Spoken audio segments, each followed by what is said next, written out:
Well, sorry, ladies and gentlemen, I had a power outage when we were just set to go live a while back, but have no fear.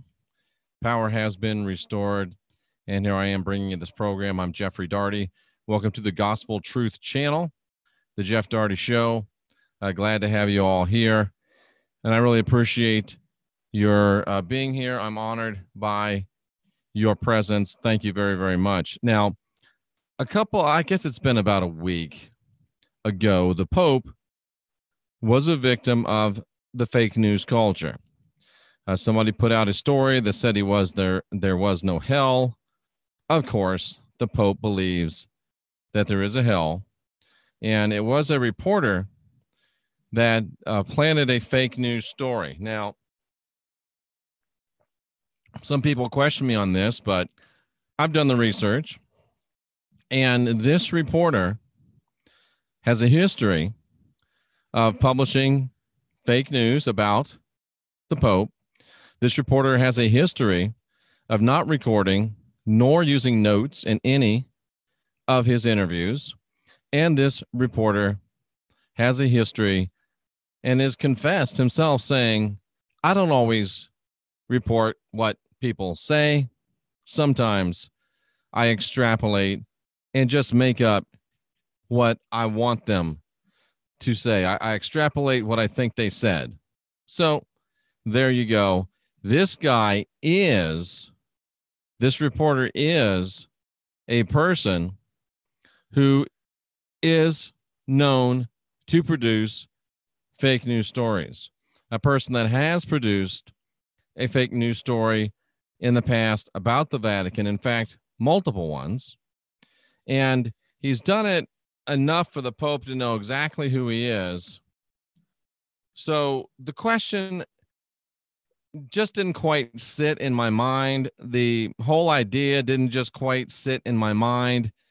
I couldn't quite figure it out. I couldn't quite get comfortable with it. I knew that the Pope had been a victim of the fake news culture. And yet I knew that I wasn't getting all of the story.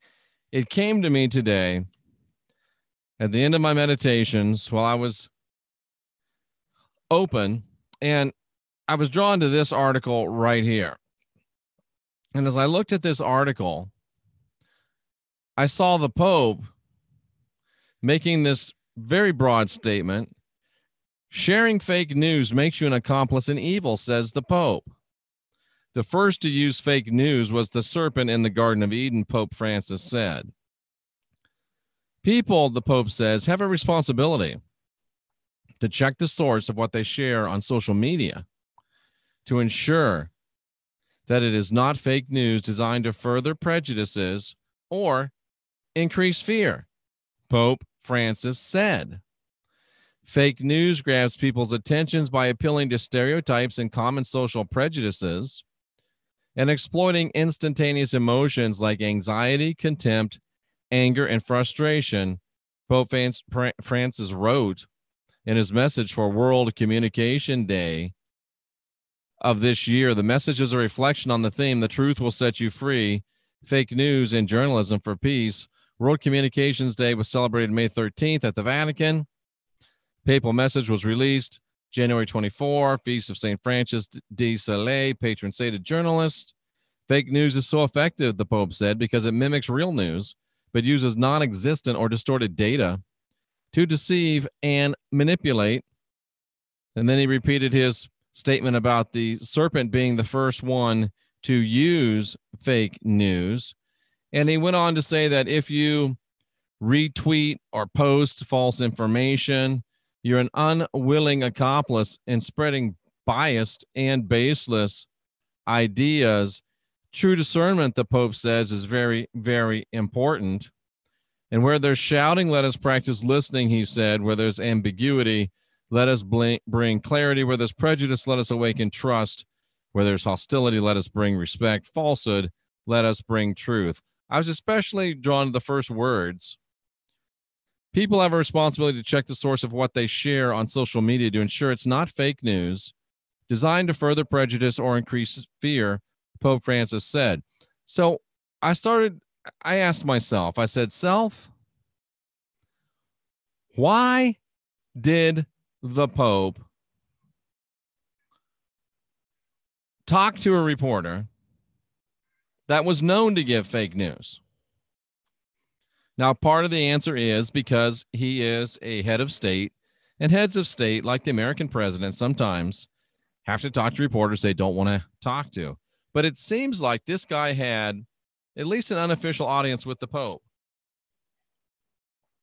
So here's a dude that they know doesn't take notes. Here's a dude that they know does not record. Here's a dude that they know admittedly extrapolates the words of his subjects and shares what he thinks they meant, or sometimes, according to his own admission, flat makes stuff up. And here's a guy that has flat made stuff up about the Pope multiple times before the Pope granted him this audience. So that's what made me say and think, now, was the Pope a victim of the fake news culture, or has he mastered the fake news culture? He was victimized by a reporter, but he knew the history of this reporter. And he certainly would have chosen his words carefully. And then I remembered that this Pope is a Jesuit. And if you listened a few days ago to the video that we did about the Jesuit oath, I was reminded that Jesuits are trained. Jesuits are specialists at deception. Jesuits are specialists at misinformation. Jesuits are experts at dissimulation.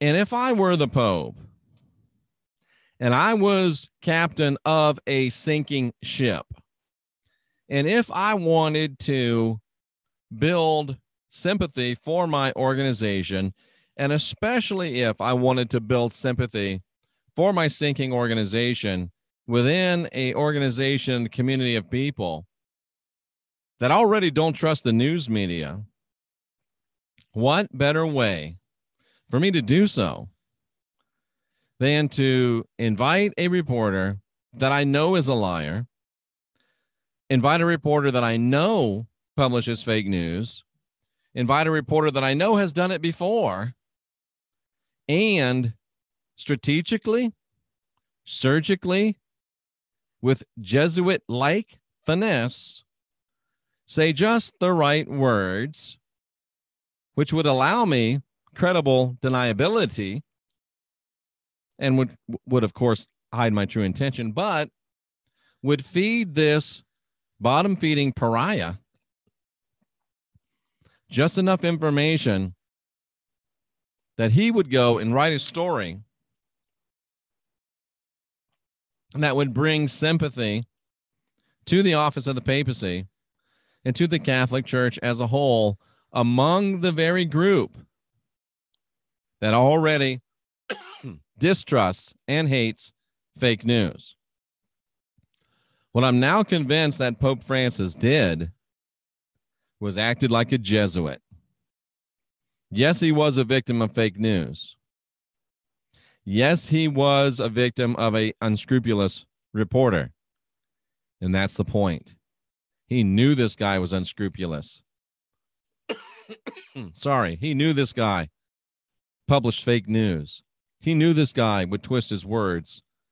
So he gave this reporter just enough rope to hang himself, and he gave this reporter just enough. He gave him a stick to beat him with. The Pope gave this reporter a stick with which to beat the Pope, to make the Pope look like a victim, so that people within the alternative community and people within the cultures that have given up on the news media and don't like fake news would see that the Pope had been a victim of fake news and might say, if they're attacking the Pope, Maybe I should listen to something that he has to say, because perhaps if they're attacking him, then perhaps he's not as bad as I've always thought he was. And the reality is, this means he's worse. There's no doubt the Pope believes in hell. Of course he does. It's like somebody saying, a politician saying they don't believe in votes anymore. Or more accurately, a politician saying we don't believe in political donations anymore. Of course he believes in hell.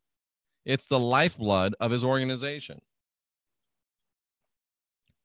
But what he wanted ahead of Easter, what he wanted ahead in the face of a continuing Pizzagate, pedophilia investigation, what he wanted, don't forget about the release of the new Apostle Paul movie starring staunch Catholic Jim Caviezel. What he wanted was sympathy. What he wanted was to be a pitiable figure. What he wanted was for us to say, "Ah, poor Pope. He's the victim of fake news. Maybe I'll give him a break next time and maybe listen to him." Well, it took me a couple of days to totally figure it out, but now I've got it. The Pope was a victim of fake news, but he was a willing victim of fake news. He was a victim of the fake news culture because he chose to be a victim of the fake news culture, because he has now become a master of the fake news culture. He's showing his true Jesuit colors. He set himself up to be pitiable. He set himself up for people of conservative stripe and nature to come to his defense. And he did it through offering himself up as a lamb to be sacrificed just prior to Easter, just prior to the release of the movie about the Apostle Paul. Yes, he was a victim of fake news. Yes, he was the victim of the fake news culture. Yes, he believes in hell. He was a victim, and that's just the way he wanted it. The Pope, the Jesuit Pope, displaying once again Jesuit mastery of deception, Jesuit mastery of dissimulation, Jesuit mastery of manipulation. Yeah, he was a victim, but only because he wanted to be. So don't fall for it. I'm Jeffrey Daugherty. You are the Gospel Truth Army. I salute you. As long as my power doesn't go out again, we'll have Michelle Thompson here at 9 p.m. Eastern Time. Whatever you do, go back and watch the show we did earlier today with Halo Marquise, the alchemist. And you really need to go back and watch the show that we did on Sunday morning, the Not Your Normal Sunday Morning Show. Wayne Steiger with special guest star Sandra D'Angelo. Powerful, moving, transformational. And really, at the end of the day, that is the business that I'm in. And cousin, business is a booming. Unindoctrinate yourself. Guide your own spirit, master your own ascension, be your own guru, ask questions and question answers. We're the last generation of real humans. We're the Gospel Truth Army. Lock and load and march on.